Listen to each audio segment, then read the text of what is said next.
तो एक सवाल जो आपको भी पता है, बहुत रिपीटेडली पूछा गया, जो हमारे सहयोगी संपादक, कहाँ संदीप जी कहाँ गए?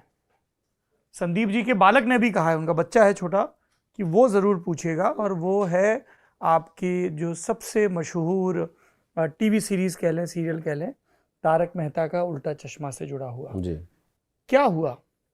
देखिए, आज तक तो मैंने ये कभी बताया नहीं था क्या हुआ, लेकिन इशारों इशारों में तो कहा था। बात आत्मसम्मान की थी और इसलिए फिर छोड़ दिया। आप घटना जानना चाह रहे हैं कि जी, घटना और क्या बहुत विस्तार से, हम भी और हमारे करोड़ों दर्शक भी। चलिए, आज तक मैंने नहीं कहा और ये वादा तोड़ना होगा, क्योंकि मैंने मुंबई में हमारे एक पत्रकार है, उनसे कहा था कि जब भी बात करूंगा तो आपसे सबसे पहले कर लूंगा। वो प्रिंट में है, लेकिन आज चूंकि हम ये यहाँ प्रिंट नहीं है तो ये वादा चल बना जाएगा, रहेगा। वादा बना रहेगा।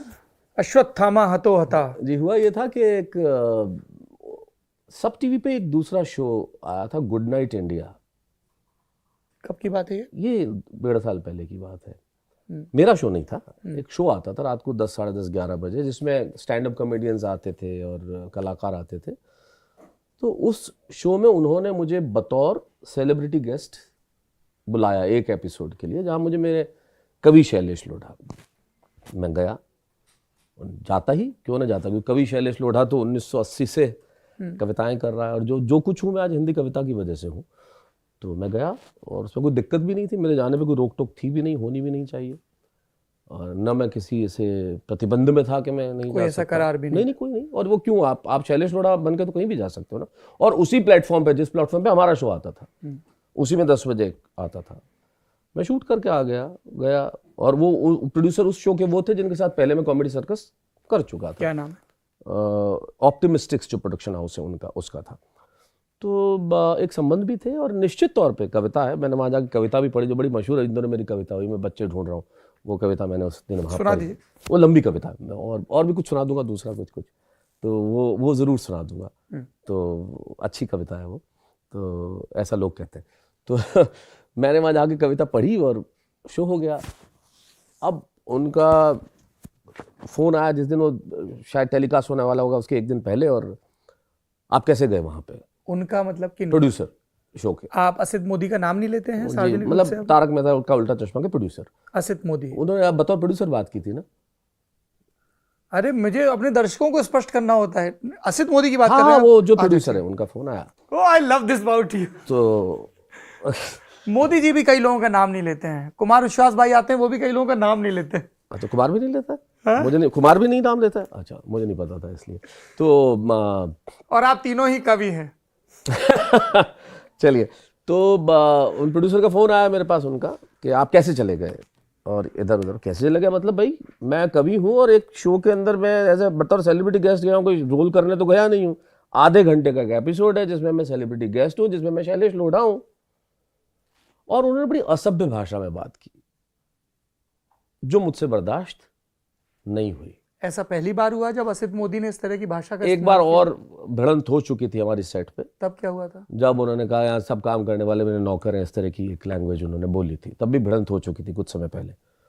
तो तब भी एतराज़ मैंने, जब मेरी 2 पंक्तियाँ भी, मैंने कहा कि हर बात पे मेरी हामी नहीं है और जुल्म के आगे सलामी नहीं है, और भूल गया मेरी खुददारी का इम्तहान लेने वाला, मेरी रगों में खून है, गुलामी नहीं है। क्या बात है।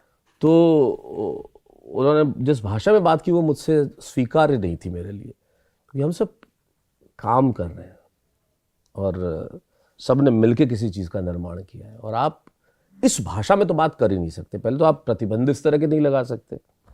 तो मैंने कहा भाई, मुझसे मैं ये चीज़ तो बर्दाश्त ही नहीं कर पाऊंगा। तो देन आई मेल्ड इट कि मैं इमीडिएट, 17 फरवरी की बात है, 2022 जी, और 17 फरवरी 2022 की बात है। मैंने मेल कर दिया कि मैं I am not working any more. लेकिन मैं जाता रहा सेट पे, क्योंकि वो बुलाते रहे। मैं इसलिए जाता रहा कि हमें भी पता है कि कोई लंबा शो चल रहा है तो आपकी स्टोरीज़ है या रोल है वो ख़त्म हो जाए जब तक आपको जाना है। तो मैं जाता रहा। लेकिन उन्होंने फिर आर्म ट्विस्टिंग के लिए ये हुआ कि हमारे इंडस्ट्री में एक नियम है कि पैसे आप 90 दिन बाद क्लेम कर सकते हैं। ये एक बड़ा अजीब नियम है, लोगों को पता चलना चाहिए। अगर 1 जनवरी पे किसी ने काम किया है तो 1 फरवरी, 1 मार्च, 1 अप्रैल तक उसका पैसा नहीं मिलेगा, 1 अप्रैल के बाद मिलेगा। वो नियम है, ठीक है, हर जगह के अपने नियम होते हैं, उसमें कोई दिक्कत नहीं है, और पर डे पे हम लोग काम करते हैं।